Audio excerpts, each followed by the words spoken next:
ফরিদপুরের মতো একটি শহরে 100 টাকায় কি সারাদিনে সার্ভাইভ করা সম্ভব সেটা দেখবো আজকে আমরা এই ভিডিওতে। তো চলো শুরু করা যাক, লেটস গো। ফার্স্ট টাইম আমি তোমাদের কাছে সরি বলতে চাই গাইস, কারণ সকালের খাবারটা আমি তোমাদেরকে দেখাতে পারিনি। জীবনটাই সাদা গেল, একটু হাসেন। ভাই আমি এখন ফরিদপুর রাজেন্দ্র কলেজের মধ্যে আছি। তো এখন দুপুরের খাবারটা আমরা এখন খেতে যাব। তো গাইস আমি টেস্টি ট্রিট নামে একটি রেস্টুরেন্টে ঢুকে পড়েছি অলরেডি। দেখি এখানে বসে কি কি খাওয়া যায়। গাইস তারপর আমি একটা পিৎজা দেখলাম, ওনার কাছে জিজ্ঞেস করলাম যে এই পিৎজার দাম কত। ভাই এই পিৎজাটার দাম কত? তো পিৎজাটা আমাদেরকে 40 টাকা দাম বলেছে, আমরা পিৎজাটা অর্ডার করে দিয়েছি অলরেডি। দেন আমরা পিৎজাটা খেয়ে রিভিউ দেবো। আর গাইস আমরা যেখানে আছি ফরিদপুরে, এখানে এই বড় পিৎজাগুলো পাওয়া যায় না, এই জন্য আমরা এই ছোট পিৎজাগুলো অর্ডার করেছি। দেখি এগুলো খেতে কেমন, এগুলো আমি আগে কখনো খাইনি। ভাই এখন আমার কাছে 100 টাকা থেকে এখন 60 টাকা আছে, আর 40 টাকা দিয়ে আমরা পিৎজা খেয়েছি। আর তখন আমরা রেস্টুরেন্টে আসার সময় 10 টাকা দিয়ে ভাড়া দিয়ে এসেছিলাম। হ্যাঁ, তো তোমরা এখন বলতে পারো যে আমার কাছে তো 50 টাকা থাকার কথা, কিন্তু আমি আমার কাজিনের কাছে 10 টাকা নিয়েছিলাম। তো গাইস আমি এখন অলরেডি আমার খাওয়া শেষ। পিৎজাটা সুন্দর ছিল, ছোটো পিৎজা হিসাবেও অনেক সুন্দর ছিল পিৎজাটা। টেস্ট স্ট্রিট থেকে খেয়েছি।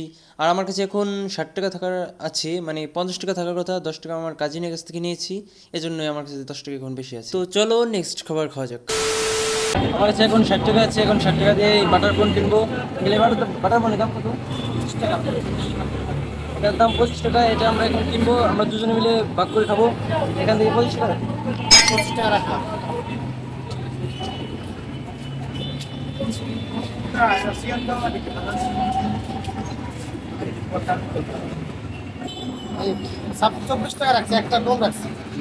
আচ্ছা আমার কাছে এখন 35 টাকা 36 টাকা আছে।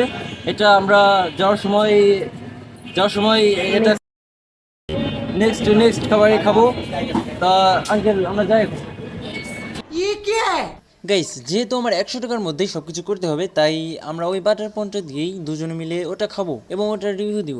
তো তোমরা দেখতে পাচ্ছ যে আমার কাজিন ওই বাটার পনটা খেয়ে রিভিউ দিচ্ছে। আর হ্যাঁ, তোমরা যদি 100 টাকার মধ্যে সার্ভাইভ করতে চাও তাহলে কম দামে এমন সুন্দর সুন্দর খাবার তোমরা খেতে পারো। এগুলো খুবই মজাদার ছিল। তো এবার অনেক অপেক্ষার পরে আমিও সেই মজাদার বাটার পনটা খেয়ে ফেললাম। সত্যি অনেক মজাদার ছিল। আর এখনই তোমরা কমেন্ট বক্সে যাও আর বলে দাও যে নেক্সট চ্যালেঞ্জটা কোন টাইপের বানাবো। আর সাবস্ক্রাইব করতে ভুলে যেও না কিন্তু। ওকে, তো আমরা এখন কানাইপুরের দিকে যাচ্ছি। ফরিদপুর থেকে এখন সন্ধ্যা হয়ে গেছে, তাই আমরা ফরিদপুরে আর থাকতে পারছি না, এখন কানাইপুরের দিকে যাচ্ছি। দেখি কানাইপুর গিয়ে কিছু একটা খাওয়া যায় কিনা রাতের খাবার। এটা কোনো কথা? তো গাইস আমরা আজকে চ্যালেঞ্জটা হেরে গেলাম। আজকে আমরা চ্যালেঞ্জটা জিততে পারলাম না। 100 টাকা আমাদের অনেক আগে শেষ হয়ে গেছিল। আমরা যখন ফরিদপুর থেকে কানাইপুরে এসেছিলাম তখন আমরা একটি দোকান থেকে দুজনে মিলে 35 টাকার খিচুড়ি খেয়ে নিয়েছি। আর এভাবে আমাদের 100 টাকা শেষ হয়ে গেছিল আর আমরা চ্যালেঞ্জটা হেরে গেছি। তো ভিডিওটা ভালো লাগলে অবশ্যই সাবস্ক্রাইব করে রাখো। আজকের মতো এ পর্যন্তই, দেখা হবে অন্য ভিডিওতে।